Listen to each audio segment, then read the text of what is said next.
buenas noches, bienvenidos. Estamos en cadena 365 Televisión, acompañándolos en este domingo tan particular. Han terminado las vacaciones de invierno, por lo menos en Salta.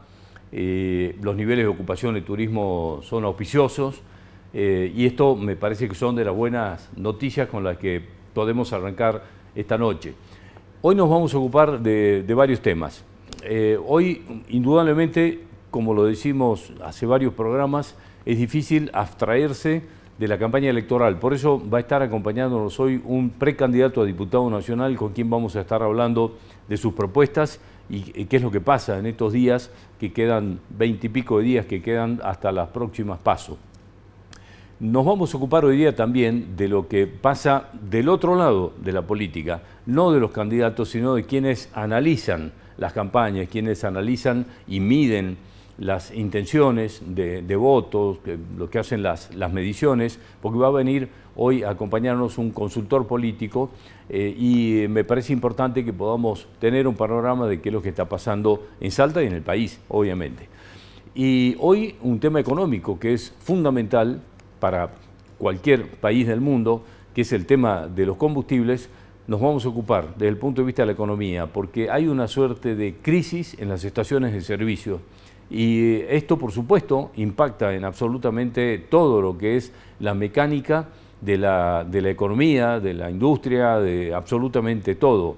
Así que este tema lo vamos a abordar hoy día para saber qué está pasando, cuáles son las posibles salidas a esta crisis. Hay una falta de rentabilidad preocupante en las estaciones de servicio y queremos conocer los motivos. Así que a todos, buenas noches y bienvenidos. Empezamos a informarlos después de este pequeño corte.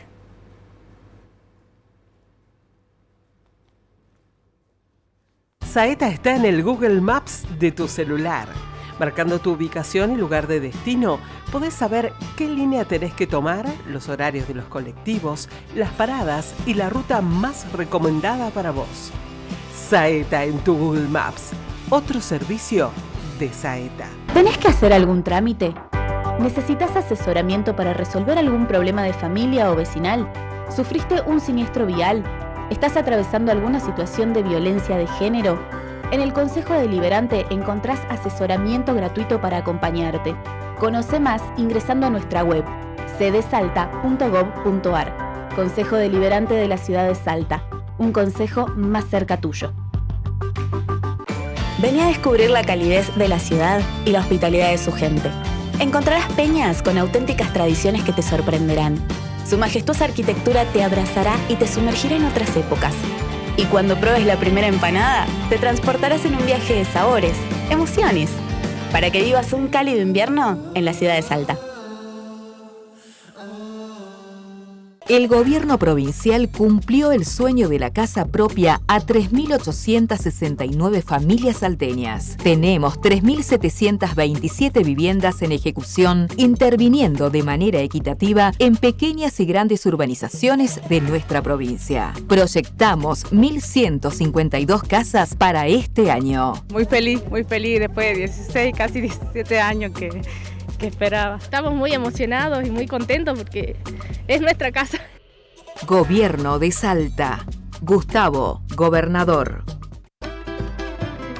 Una síntesis diaria del movimiento del campo. 5 minutos con lo más destacado de la jornada, difundiendo al sector con información y actualidad. Campo Visual. De lunes a viernes a las 21:55 por Somos.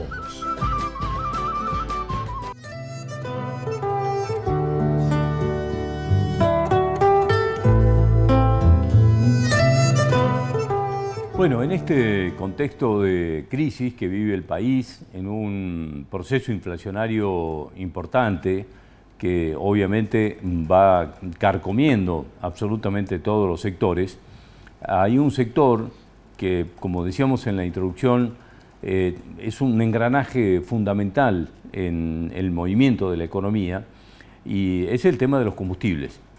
Y hay una suerte de crisis de rentabilidad en las estaciones de servicio. Por eso hemos invitado hoy a Manuel Pérez. Él es el presidente de la Cámara de Estacioneros de Servicios, de Expendedores Es más largo el título de la Cámara, pero bueno, se lo voy a resumir así, porque queremos conocer efectivamente qué está pasando y si en esto se ve alguna luz al final del túnel. Sabemos todos que este tipo de situaciones en procesos electorales tiende a agravarse o por lo menos genera bastante incertidumbre. Manuel, gracias por venir, muy amable. Gracias a ustedes por la invitación. Bueno, ¿están con una crisis de rentabilidad en el sector, entre otras cosas, o es solamente eso? En realidad tendríamos que decir que estamos sintiendo un poco más intensivamente la crisis que en general está viviendo el país. Desde el punto de vista de nuestro sector, sabido es de que desde la salida de la pandemia, el precio del combustible es un producto que tiene una determinación de carácter política, no es el valor que surge de las reglas económicas. Es un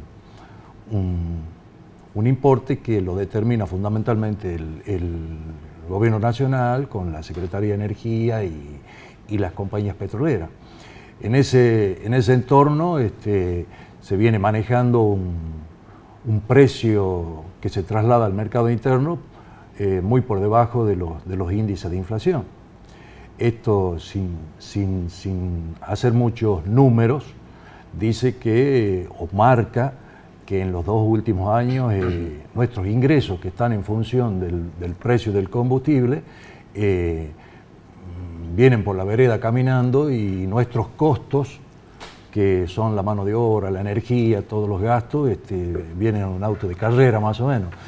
Eso determina que en lo que va del año, por ejemplo, en los 6 meses, el combustible aumentó un 30, un 31, un 32% de acuerdo al producto que se trate, y el índice de inflación superó el 50%. En términos generales, el atraso que tiene el precio del combustible se puede estimar en cuánto. La verdad que es un poquito odioso. Realmente no estamos en condiciones de decir cuánto debiera ser o cuánto es el atraso o cuánto debiera ser el precio del combustible, porque eso funciona en un entorno altamente influenciado por decisiones políticas que distorsionan la comparación. Si los comparamos con los países vecinos, bueno, hay una marcada diferencia. También respecto del componente impositivo que tienen los combustibles, hay un atraso. Hay un impuesto que es el impuesto que tiene el combustible, que desde el primer trimestre del 2022 no se actualiza. Es el impuesto al dióxido de carbono y a la transferencia de combustible, que por decreto debiera actualizarse trimestralmente. Desde el primer trimestre del 2022 no se actualiza. Eso solo significaría un atraso de un 25, un 30% del precio del combustible si es que se actualizara solamente el impuesto.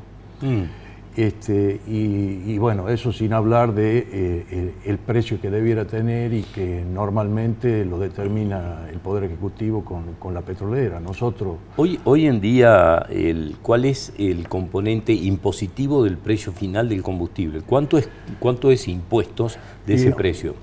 No tengo el número exacto, porque depende de la provincia, depende de la ubicación, pero cerca del 50%, bueno, el 21% es IVA. Sí. El impuesto al dióxido de carbono supera el 20, el 21%, y hay una tasa, el impuesto a la transferencia de combustible, que es el 2%, más las tasas municipales, más el impuesto provincial.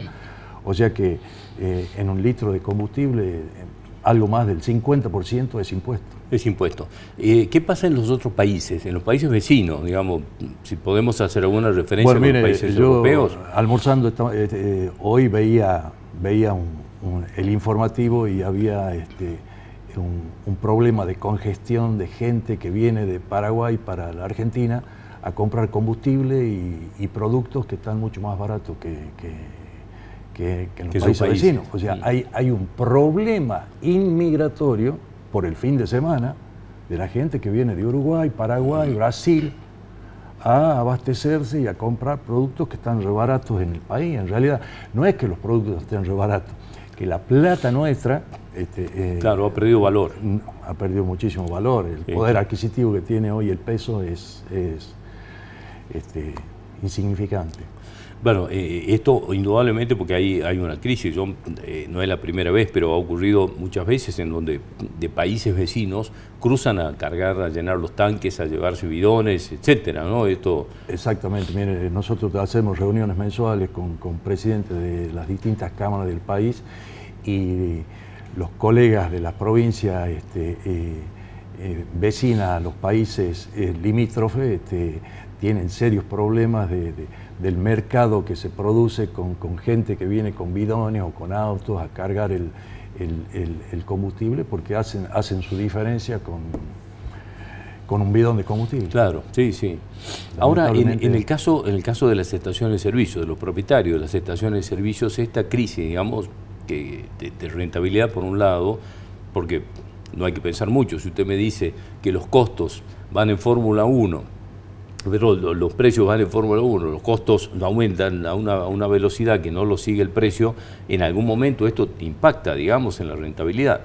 Y uno empieza a pensar, lo primero, en la mano de obra, etcétera, digamos. En algún momento se tienen que empezar a bajar los costos. Bueno, mire, hay casi un concepto generalizado que a nosotros nos identifican con la bandera que representamos. Y realmente las estaciones de servicio son pymes que pertenecen a empresas familiares de la ciudad. O sea que algunos son pertenecientes a reconocidas familias que siempre han tenido estaciones de servicio y que se transmiten de generación en generación. Y somos empresas que damos empleo entre 20 y 30 empleados, 20 o 30 familias que dependen de la estación de servicio. Y no tenemos ninguna protección de parte del Estado que nos permita superar esta situación que verdaderamente nos está colocando en una situación difícil, porque el Estado con las petroleras tienen su mesa de diálogo a la que no estamos invitados y no participamos. Como hay que importar petróleo porque no se produce la cantidad de petróleo suficiente para proveer el mercado interno, eso se hace mediante subsidios del Estado Nacional a las empresas petroleras. Nosotros recibimos el precio de la petrolera y es el que trasladamos al público. Si tenemos costos que aumentan y precios que permanecen pisados o atrasados, la consecuencia lógica es de que hay una pérdida de rentabilidad que está produciendo problemas económicos y financieros en algunas estaciones de servicio. ¿Qué cantidad de empleados tiene el sistema de estaciones de servicios, digamos, en la provincia? En la provincia hay aproximadamente 1.400, 1.500 empleados que trabajan en... Es un número importante. Sí.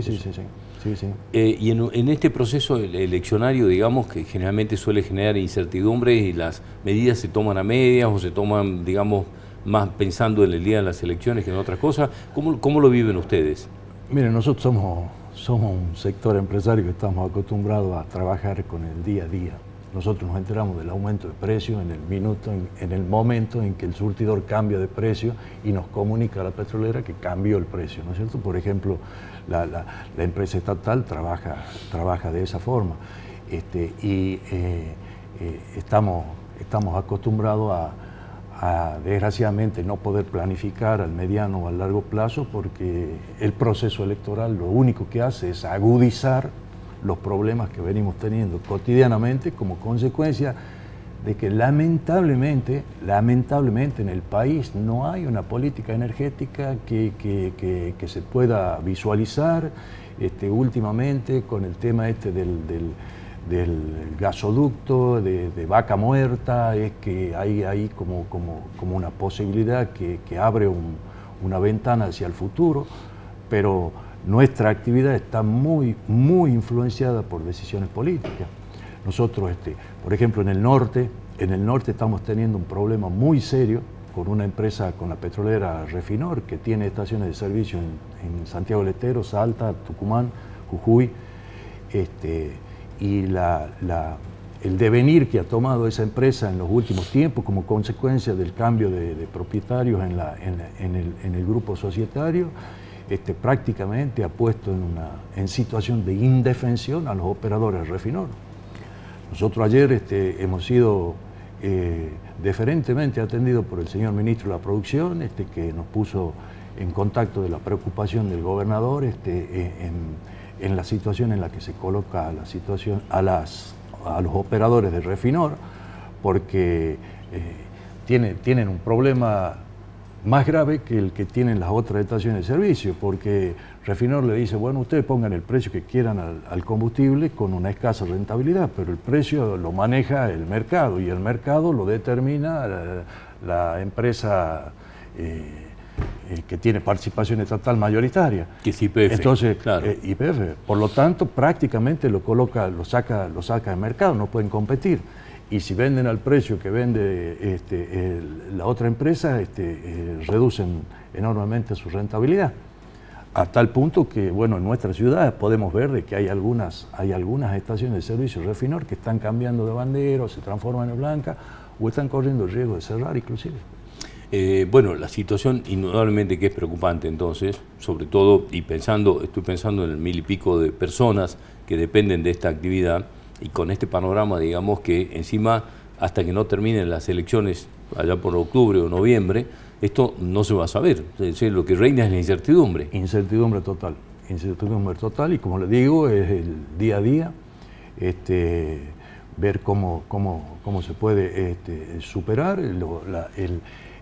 Nuestro volumen de venta se mantiene, no hay grandes variaciones respecto a los volúmenes de venta que tenemos normalmente, pero si vendo el mismo volumen y el precio no aumenta en la misma proporción que aumentan nuestros costos, el resultado es demasiado obvio y produce una serie de descapitalización o de pérdida de rentabilidad de los propietarios de las estaciones de servicio que pone en peligro la actividad. Que pone en peligro fundamentalmente la mano de obra, la actividad, el trabajo, la inversión, que creo que debe preocuparnos, ¿no? Manuel, le agradezco mucho informarnos de todo esto, queríamos conocer un poco más en detalles el panorama, así que gracias por aceptar la invitación. A ustedes por la invitación. Muchas Hasta gracias. Cualquier momento.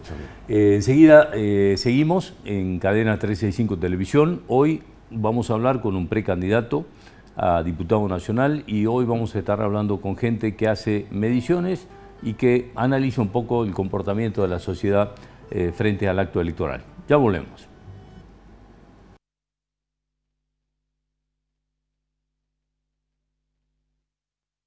Saeta está en el Google Maps de tu celular. Marcando tu ubicación y lugar de destino, podés saber qué línea tenés que tomar, los horarios de los colectivos, las paradas y la ruta más recomendada para vos. Saeta en tu Google Maps, otro servicio de Saeta. Vení a descubrir la calidez de la ciudad y la hospitalidad de su gente. Encontrarás peñas con auténticas tradiciones que te sorprenderán. Su majestuosa arquitectura te abrazará y te sumergirá en otras épocas.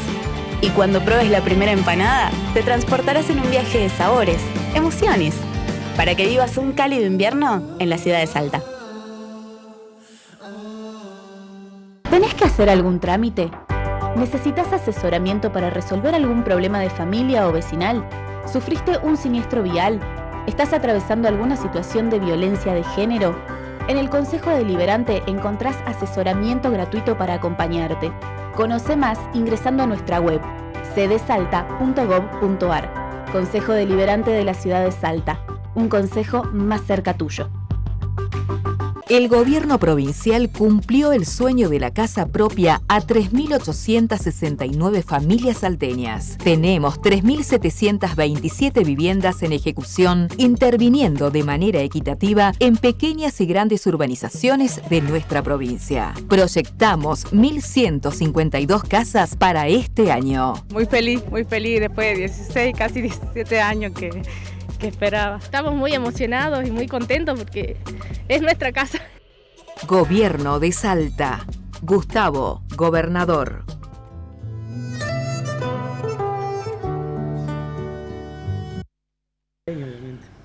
Bueno, les decía que íbamos a charlar y vamos a ver cómo se está analizando el comportamiento de la sociedad frente a las elecciones.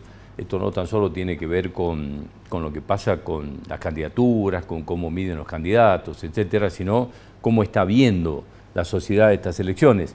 Por eso hemos invitado a Pedro Butazzoni, es el director de la consultora Drois, con quien queríamos ilustrarnos del panorama que tenemos por delante a 20 y pico de días de las PASO. Pedro, gracias por venir, muy amable. Buenas noches, ¿cómo estás? ¿Cómo estás? Todo muy bien. Bueno, me imagino que con mucho trabajo en esta época y esto me imagino que el hecho de medir en distintos lugares del país te va dando como un panorama un poco más amplio, así que vamos a preguntarte primero por cómo estás viendo la situación en general, porque estamos eligiendo el presidente y después nos venimos un poco a Salta. Así que la pregunta es si Salta vive un microclima distinto a lo que está ocurriendo en el país. No, a ver, en Salta lo que sí estamos viendo es que está todo muy tranquilo, ¿no? En diferentes provincias ya hay más clima electoral y hay más competencia electoral. En Salta todavía vemos la situación muy tranquila. Pero sí, lo que está pasando a nivel nacional es lo mismo que se sostiene desde enero, ¿no? Un escenario de tercios muy marcado, ¿no? Con Juntos por el Cambio, con Unión por la Patria y con Milei, que a pesar de que algunos esperan que se caiga, todavía no se cae. Por lo menos hasta ahora no se cae. Sí entró en una meseta, tuvo picos muy altos de 30 puntos a nivel nacional en febrero, en marzo.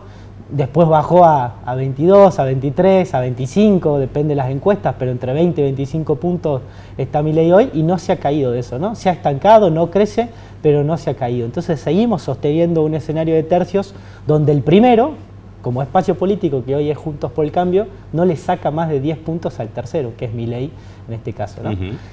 De todas maneras, también lo que se observa es que vamos a un escenario de balotaje con los dos grandes frentes nacionales, ¿no?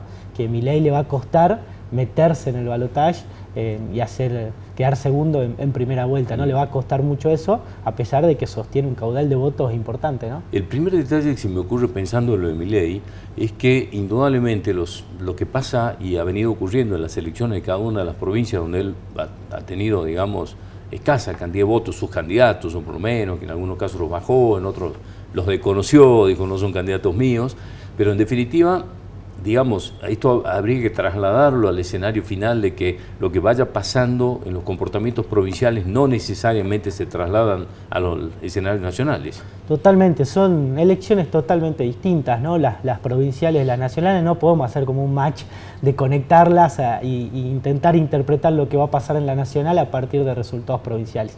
Lo único que generan los resultados provinciales es algún tipo de expectativas, ¿no?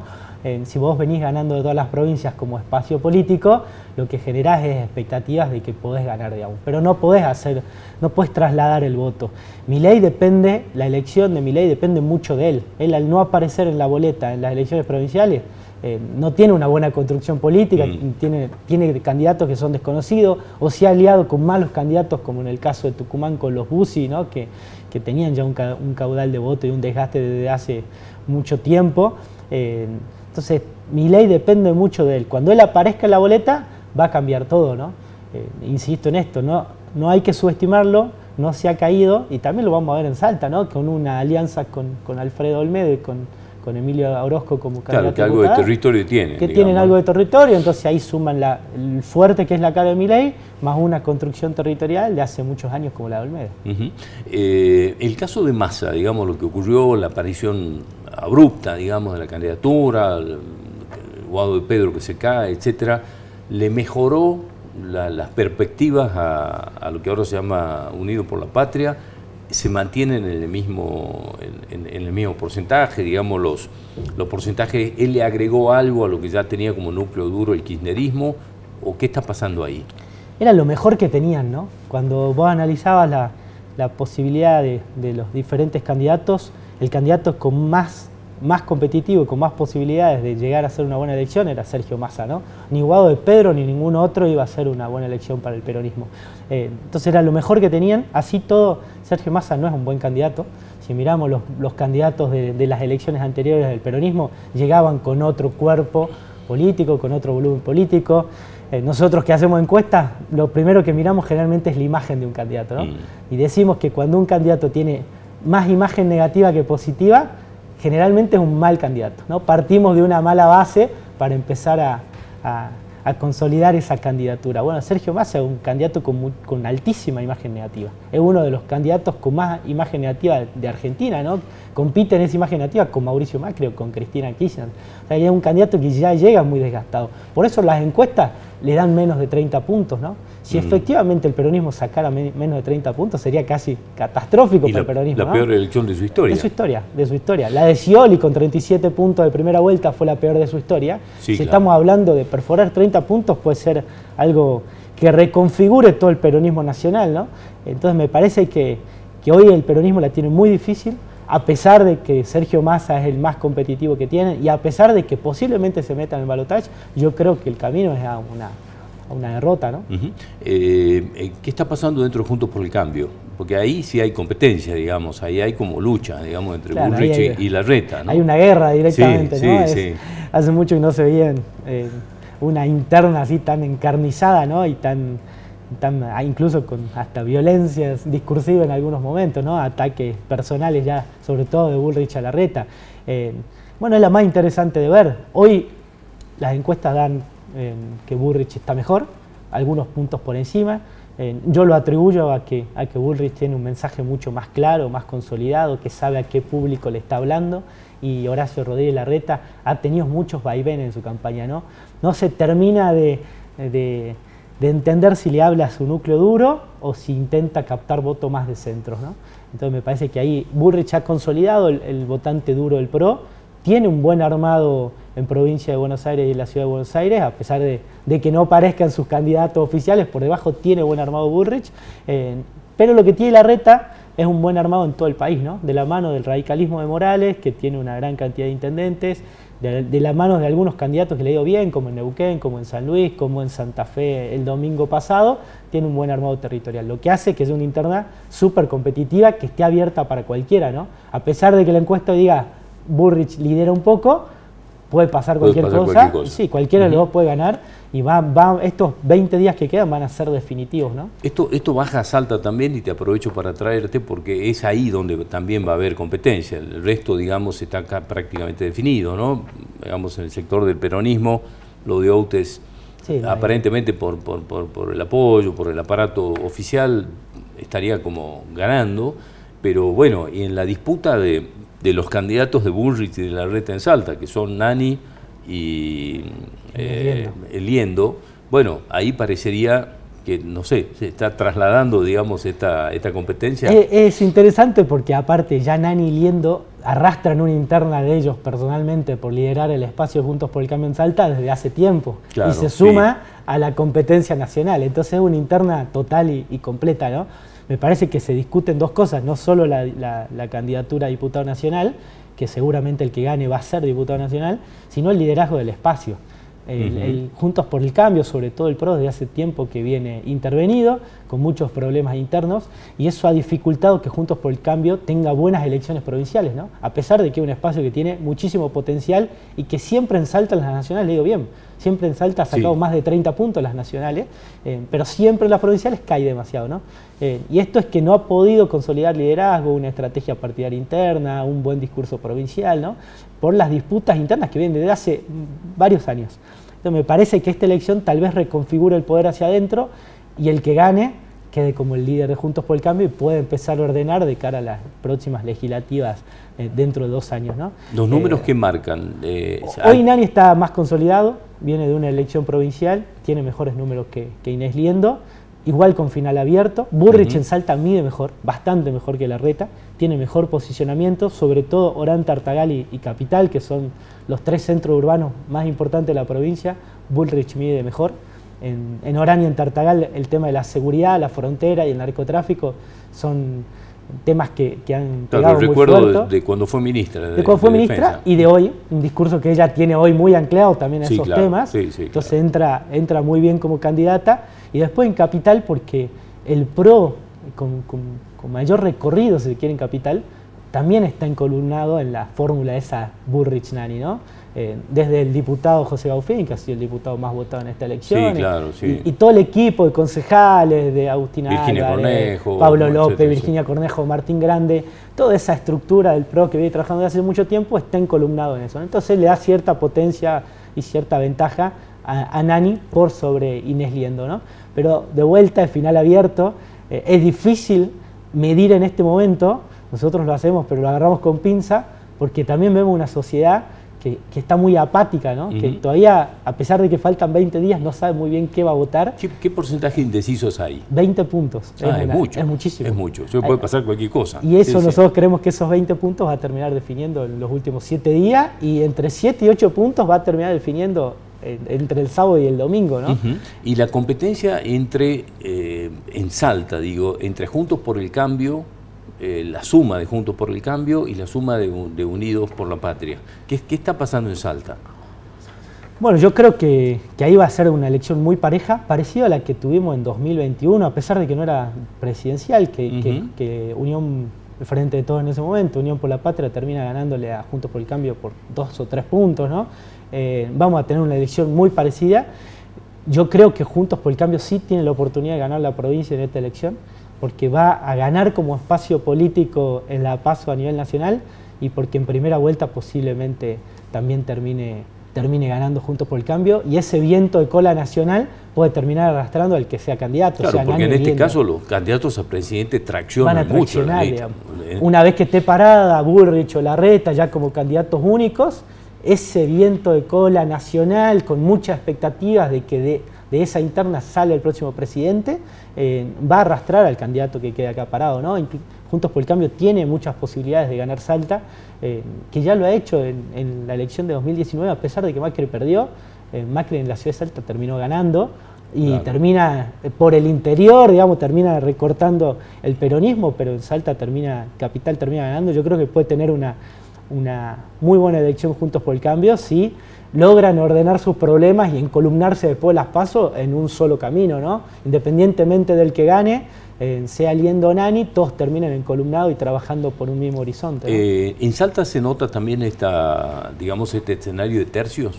Sí, supermercado. Sí, supermercado. O sea que esto puede hacer que haya 3 sectores que puedan meter diputados nacionales. Nosotros vemos hoy un 2-1-1, digamos, sería, ¿no? 2 para el que gane, que va a ser Unión por la Patria, Juntos por el Cambio, y que no va a haber distancia entre ellos significativa, ¿no? Una elección muy pareja. Y hoy se estaría metiendo con la cuarta banca Emilio Orozco, ¿no? Vamos a ver estos últimos 20 días que quedan, pero hoy Milei sigue sosteniendo una banca. A pesar de que nos quieran mostrar que hay un 2 y 2, ¿no? Algo que conviene más tal vez al oficialismo provincial, que ha jugado su ficha en los dos sectores. Sí, claro. Le vendría bien, porque casi no el 100%, pero un 70% de los diputados responderían al gobernador, además de su espacio político. Pero hoy Emilio Orozco tiene grandes chances de ser diputado nacional. Bueno, y este 20%, digamos, que quedan de indecisos, o sea, posibilidades de que eso termine trasladándose a una polarización entre dos, no existe. Ya es muy difícil. Es muy difícil porque Milei ha consolidado un voto, un núcleo y un voto que está desde hace tiempo, no se ha movido, no se va a ninguno de los candidatos. Se va a terminar yendo en un escenario de balotaje. Ese voto de Milei después de primera vuelta se irá a algún lado, pero hasta primera vuelta se va a sostener, ¿no? Y ahí se termina la disputa provincial, digamos, de diputados nacionales. Claro, entonces, porque el voto de Milei, digamos, después de las PASO habrá que analizarlo si gana o Bullrich o Larreta, que va a tener comportamientos distintos. Totalmente, va a tener comportamientos distintos. Incluso el voto de Milei puede crecer después de las PASO, ¿no? Si Bullrich pierde la PASO, gran cantidad de votantes de Bullrich tienen, si se quiere, un acercamiento ideológico y programático más cercano a Milei que a Larreta, ¿no? Larreta es más de centro, Milei más de derecha, y Bullrich está un poquito más corrida a la derecha, ¿no? Tienen propuestas parecidas. Entonces, gran desafío va a ser para Larreta cómo retiene el voto de Bullrich después de las PASO, si efectivamente gana, ¿no? A diferencia de Bullrich, que yo creo que le va a costar menos retener el de Larreta, ¿no? Porque ya es un votante más de centro, que no se va a ir con Milei. Sí, que están dentro de la marca Juntos por el Cambio. Están dentro de la marca Juntos por el Cambio, y más al centro es tal vez el de Juntos por el Cambio más el radicalismo, ¿no? Difícilmente un radical termine votando a Milei, ¿no? No se acerca en nada, ¿no? Ese votante que todavía quiere la universidad pública, la educación pública, cierta intervención del Estado en la economía, ese votante va a terminar yendo con Patricia Bullrich sin dudas, ¿no? Pedro, te agradezco muchísimo haber venido. Muchísimas gracias. Nos has planteado un panorama bastante interesante. Gracias. No, gracias a vos por la invitación. Un gusto. Volvemos enseguida. Hoy vamos a estar hablando en el próximo bloque con un precandidato a diputado nacional. Ya volvemos.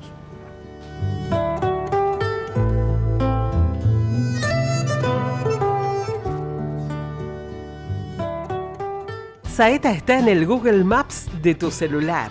Marcando tu ubicación y lugar de destino, podés saber qué línea tenés que tomar, los horarios de los colectivos, las paradas y la ruta más recomendada para vos.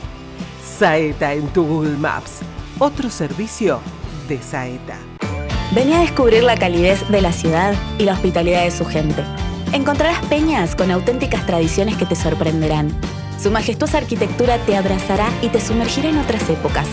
Y cuando pruebes la primera empanada, te transportarás en un viaje de sabores, emociones, para que vivas un cálido invierno en la ciudad de Salta.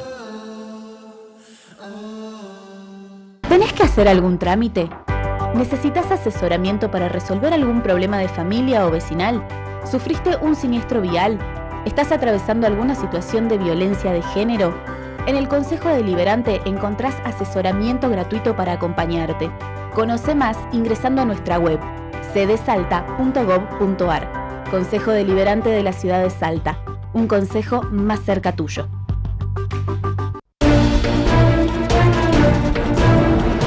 Somos País, el noticiero más federal de todos, con periodistas de distintas ciudades, la noticia local clave que se proyecta a nivel nacional, los datos que nos sorprenden, las voces que importan, las imágenes que nos impactan, las historias que nos conmueven. Todos los días una propuesta diferente para la información. El noticiero más federal de todos. Somos País.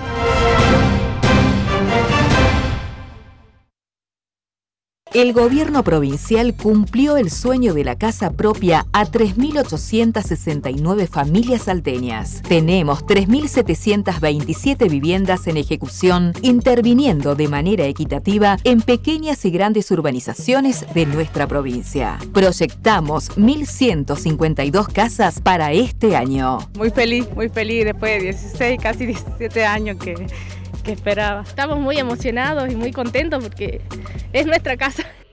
Gobierno de Salta. Gustavo, gobernador. Llega Somos el Fútbol. Entrevistas, debate, lo mejor de la fecha. Toti Pazman, Fer Mancini, Somos el Fútbol. ¿Dónde, Mágico? Aquí, en Canal Somos, te esperamos.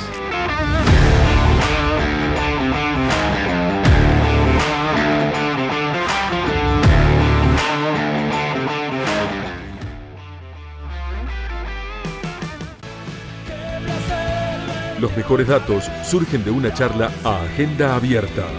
Personalidades del mundo de la política, la música, el periodismo, la justicia y de distintos sectores sociales de Salta dialogan en una entrevista mano a mano con Daniel Gutiérrez. Agenda abierta, el programa donde se pregunta sin condiciones. Martes, 22 horas, por Somos.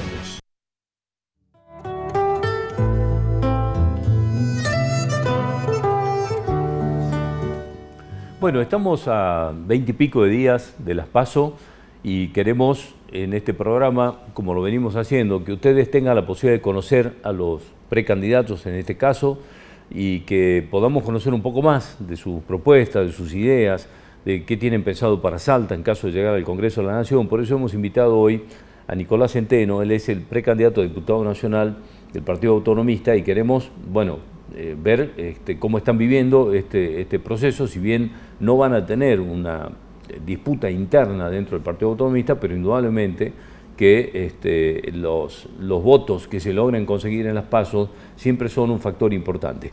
Nicolás, gracias por venir, muy amable. No, buenas noches, la verdad que muy amable, bueno, invitarme. Bueno, ¿cómo están viviendo esta campaña? Y la pregunta obligada es, yo tengo un reconocimiento especial por aquellos que desafían a los pronósticos, ¿no? Porque es un ánimo de participación importantísimo, sin lugar a dudas, y en este caso, digamos, contra los pronósticos, los aparatos no, y las cosas. Y la verdad es que eso, uno siempre cuando está convencido de esto, tiene que salir. Y te digo porque más de una vez nos dijeron que no, digamos, y que no se podía. Y justamente arrancando contra todos los pronósticos y contra todas estas cosas, yo te voy a contar, digamos, yo estuve en la Defensoría del Pueblo y cuando largamos el tema del gas hubo un aumento muy grande. Y nosotros éramos municipales y todos nos decían que no. Y peleamos durante 5 años. Y fue una pelea larguísima. Fue una pelea de 5 años, donde teníamos que seguir, pero nosotros convencidos. Y todos los días nos decían que no. Y terminamos con el gas más barato del país ahora que pagan los salteños. Entonces siempre fuimos contra los pronósticos. Y hay cosas que se pueden hacer contra los pronósticos también y que hay que desafiarlos. Si no desafiamos estas cosas, si no nos ponemos nuevos límites, el no siempre lo vamos a tener. Y el no no es un limitante, es una opinión de otra persona. Y lo que nosotros estamos haciendo en estos momentos, yo te digo, se nota un reconocimiento de la gente en el cual decir, bueno, primero caras nuevas, segundo gente que les hable el mismo idioma y que entiendan las mismas cuestiones que uno tiene. O sea, digamos, hay gente que habla del FMI y estamos muy alejados, digamos, los salteños de pensar que el FMI cuando estamos preocupados de por qué pagamos 40 pesos más la nafta, digamos, por qué en nuestro ómnibus va a salir 110 pesos contra 50 que sale uno de un porteño. ¿Por qué se desindustrializó totalmente el norte salteño? Y esto fue porque también anteriores legisladores salteños votaron para que el gas que se produzca en el norte no tenga el mismo precio que el del sur. Entonces eso produjo, digamos así, de que hoy Salta no produzca gas. Y esos son los no que le van diciendo. Entonces le van poniendo los no a la gente. No podés esto, no podés esto. Tenemos una grieta. Y la grieta, la verdad, es que es una cosa de los porteños, nada más. Acá en Salta vimos cómo Gustavo Sáenz salió por un partido, digamos, donde estaba todo el mundo y no había grieta. Lo que nosotros necesitamos es justamente que el legislador que vaya sea salteño. Segundo, que sea elegido en Salta. Y tercero, que represente a los salteños. Y no un partido de estos grandes o de estos que están diciendo de que van a ser el próximo gobierno. Y justamente en esto, la coalición que se formó con Schiaretti, de partidos provinciales en los cuales cada uno va llevando cuál es la impronta de cada uno de los lugares. Y lo que tenemos armado también con esta coalición también es justamente lo que es la regionalización de los reclamos. Y es así como se van ganando las batallas al no. O sea, el no nos lo pusieron la gente que está ahora. La verdad que se puede cambiar totalmente la realidad. Y se puede cambiar con cosas muy simples. En este caso, si te tocara llegar al Congreso, ¿qué prioridades llevarías? ¿Sobre qué temas empezarías a trabajar inmediatamente? Mira, hay cosas que nos indigna como salteños. Por ejemplo, esto de la nafta, que no haya un precio testigo, digamos, cuando hay una petrolera nacional que no solamente fija los precios, sino que expende el 80%, eso se podría hacer inmediatamente. Lo veníamos peleando con la Defensoría, tuvimos ahí, nos faltó el apoyo de algún legislador nacional. El tema de los subsidios, digamos, al transporte, eso también se tendría que pelear, en los cuales, si va a haber una distribución, tendrá que ser por habitante, o tendrá que ser de una forma que reconozca, digamos, todo lo que Salta da. Otra tercera son las zonas cálidas. Digamos, primero hay que atacar los servicios que son donde más impactan en el bolsillo de los usuarios. Entonces, zonas cálidas para el norte, en aquellas localidades donde el rigor climático verdaderamente hace que uno consuma y no tienen otra fuente de energía, se tiene que crear un fondo fiduciario, al igual que la del gas para la zona fría, se tiene que crear dentro de la boleta de electricidad el mismo fondo fiduciario, en el cual todos los argentinos contribuimos, solamente son centavos, pero esto ayuda a paliar, digamos, las diferencias, que no es lo mismo vivir en Salta capital que en Tartagal en verano. Sí, claro. Entonces, Orán, Tartagal, etcétera, esa parte sí, tiene claro que tener, y tampoco son los ingresos, son iguales. Entonces, esas serían lo primero que uno tendría que empezar. Esto es lo fácil, esto es lo que ya se lo podemos dar en los 100 días. Esto cambia con respecto a otro que va a decir, a ver, vamos a hablar del FMI. La verdad que no te cambia nada el FMI. sí hay que empezar a hablar de lo que es una reforma impositiva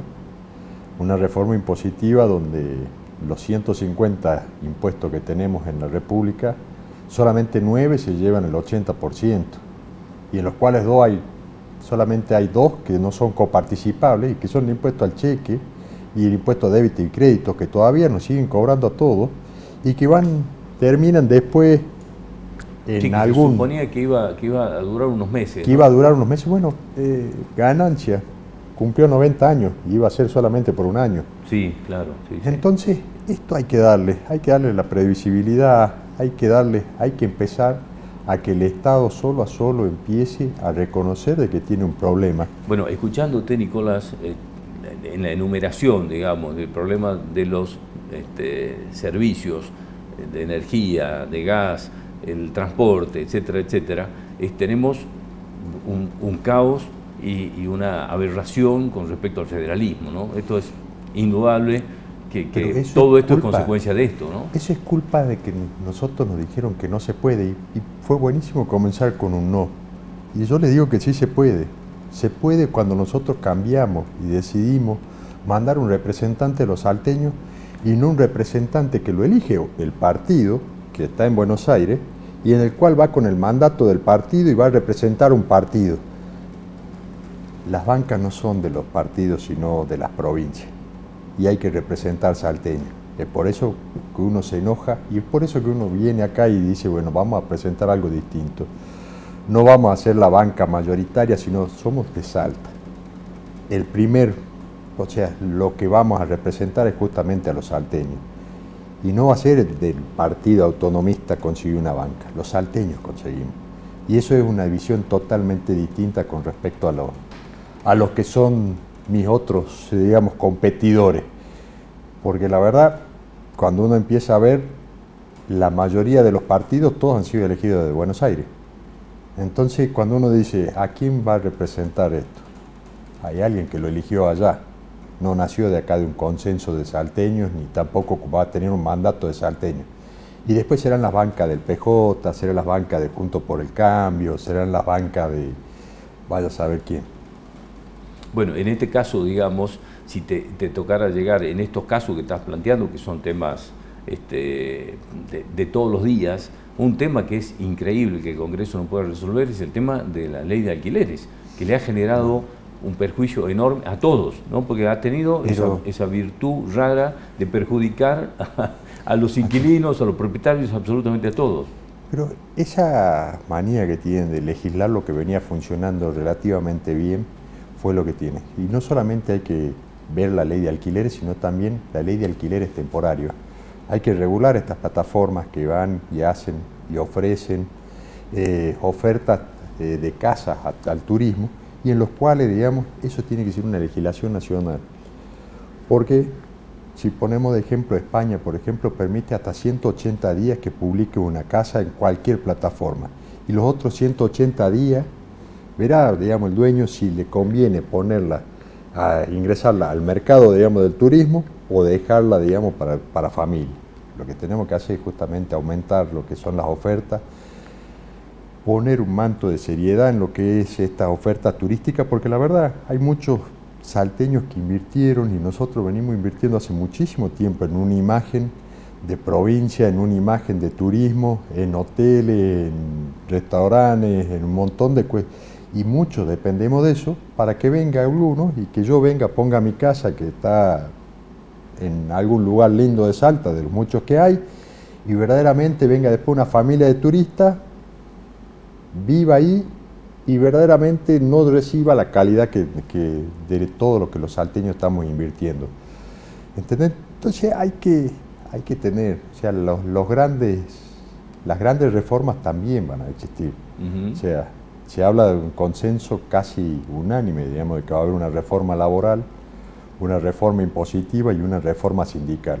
En este caso, indudablemente que el hecho de tu experiencia en trabajos de defensoría particularmente, ¿qué harías con la ley de alquileres? Por ejemplo, en esto, no sé, entiendo que quedó parado todo el medio ley de alquileres, nadie sabe qué hacer. Y sería muy simple, volver al Código Civil como estaba bien legislado, se venía tratando esto, puede haber algunos desvíos, se pueden corregir. No hacía falta una ley de alquileres en la cual se entrometa tanto, y también, o sea, hay que flexibilizar la forma de que una persona o una familia pueda acceder a la vivienda, ya sea por el alquiler o sea también, digamos, el tema de los créditos. Eso se tiene que flexibilizar, y justamente esta legislación fue tan mala que perjudicó a todos. Así que esto desde el vamos es también un compromiso derogarla. ¿Qué lectura tenés y qué análisis haces de esto que se supone que va a ser o que empieza a ser lo que algunos llaman un boom minero de la provincia? Tu posición como posible legislador nacional, ¿cuál es? Mira, primero hay que entender lo que tenemos la suerte de tener litio en Salta. Segundo, esta ventana va a ser de 15 o 20 años. Y lo digo ¿por qué? Porque la tecnología avanza de tal manera de que quizás el litio dentro de 5 años descubran otra cosa y no sea tan necesario como nosotros lo vemos. O sea, el movimiento tecnológico nos va acortando los tiempos. Yo creo que es importantísimo, veo lo que creció, digamos, estoy vinculado a la minería también, y lo veo como una gran salida de Salta. ¿Qué es lo que tenemos que hacer?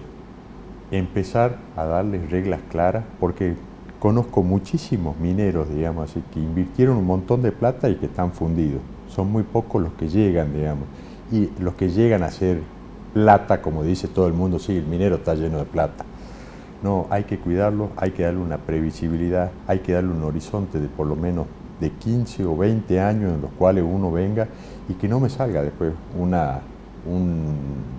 un impuesto o una tasa municipal en la cual yo tenga que venir y empezar, porque realmente, o sea, por más las inversiones son muy grandes, pero también los rendimientos, digamos, los márgenes son muy chicos. Entonces hay que darle previsibilidad, hay que evitar de que legisladores salteños terminen votando ley de humedales, incluyéndola a la Puna, cuando hay una cuenca endorreica que no tiene nada que ver, digamos, con lo que son los humedales del centro del país, en contra de justamente los pueblos más postergados que tenemos en Salta, era justamente la gente que estaba en la Puna. Bueno, ahora están empezando a surgir, están empezando a tener empleo, de calidad, están empezando a sentir el orgullo de ser salteños, y eso tenemos que darle la previsibilidad. También el Estado en esa previsibilidad tiene que controlar para que esto después no sea un pasivo ambiental en el cual después nosotros los salteños después tratando de arreglar un problema que nos deje la minería. Porque además, digamos, están estos intentos de manoteo nacionales de esto, ¿no? Que me parece que en eso hay que... En eso hay que ser muy claro. La Constitución de los recursos son de las provincias, y en eso hay que tenerlo muy claro. Sí me preocupa, digamos, de que hay partidos que van a ir con ese intento de manoteo, y son justamente los dos que están peleando, digamos así, que los fundadores de la grieta son los que se pelean los recursos de las provincias. Hay que ser claro. La previsibilidad también, y necesitamos también de que el Estado Nacional también dé la previsibilidad, porque hay que hacer otras inversiones, faltan inversiones de infraestructura. Nos encontramos, digamos, de que casi el 90% de los caminos que tenemos dentro de la Puna están sin pavimentar, y el 90% me estoy quedando corto, y el mantenimiento lo viene haciendo muchísimas veces las mismas empresas. Entonces, cuando uno empieza a sumar todo esto y dice, bueno, que el litio, a ver, el litio sí, perfecto, pero demos la previsibilidad para que esto tenga futuro. Si no, no va a haber futuro con el litio. Y hay otra cosa más, ya no competimos contra Jujuy, Catamarca, sino competimos con el mundo. Entonces tenemos que tener la seriedad absoluta de que no tiene que haber grandes cambios, porque el dinero lo que busca es justamente la estabilidad. Nicolás, en este caso hablábamos hace un rato de las grietas, de las divisiones, de polarizaciones, etc. ¿Con qué herramientas crees que se puede romper eso? ¿La grieta o la polarización electoral? Eso, uno compite contra contra aparatos que están justamente destinados a instalar una grieta. ¿Cómo se rompe esto? Con estas propuestas que uno viene y le está haciendo. Cuando uno escucha a una persona que dice algo que se puede hacer y que lo podrían haber hecho, pero no lo hicieron. Y en estas cosas, esto que nosotros llamamos los primeros 100 días, digamos así como legislador, esto le va a cambiar mucho lo que en esos primeros 100 días, ¿cuáles serían tus 2 primeras presentaciones en el Congreso? Serían las 3 esas. O sea, primero, que los salteños dejemos de pagar más combustible, o sea, un precio testigo nacional, digamos, de combustible. Existe el precio testigo para lo que es zona patagónica, tiene que haber uno para la zona que no sea patagónica. Listo. O sea, eso se puede hacer. El tema de las zonas cálidas con respecto a la electricidad, la creación del fondo fiduciario, digamos, dentro de la boleta, que cual todos los consumidores de todo el país, poniendo centavos, digamos, pueden subsidiar a aquellas personas que sufren rigores climáticos, que no solamente beneficiarían a Salta, sino también parte de Jujuy, parte de Formosa, y también tenemos Misiones y Corrientes, que son las que están más o menos, las que venimos hablando de este tema. Y después la distribución o el fin de lo que tendría que ser los subsidios del transporte, porque no se explica por qué un salteño que va a pagar 110 pesos frente a un porteño que tiene una oferta gigantesca de servicios públicos, pagan por el mismo transporte y en el cual el subsidio, si no fuera por la provincia de Salta, el consumidor estaría pagando muchísimo más. Y en Buenos Aires el 90% del boleto está subsidiado por todos los argentinos, no solamente por los porteños, sino por el que vive en La Poma. De todos. Nicolás, te agradezco mucho esta primera visita. Seguramente seguiremos charlando a lo largo de esta campaña que viene para el rato. Viene para el rato. Muchas gracias. Muchas gracias por acompañarnos. Nosotros nos reencontramos el próximo miércoles a las 11 de la noche en esta misma casa en Somos Salta y Jujuy. Buenas noches y muchas gracias.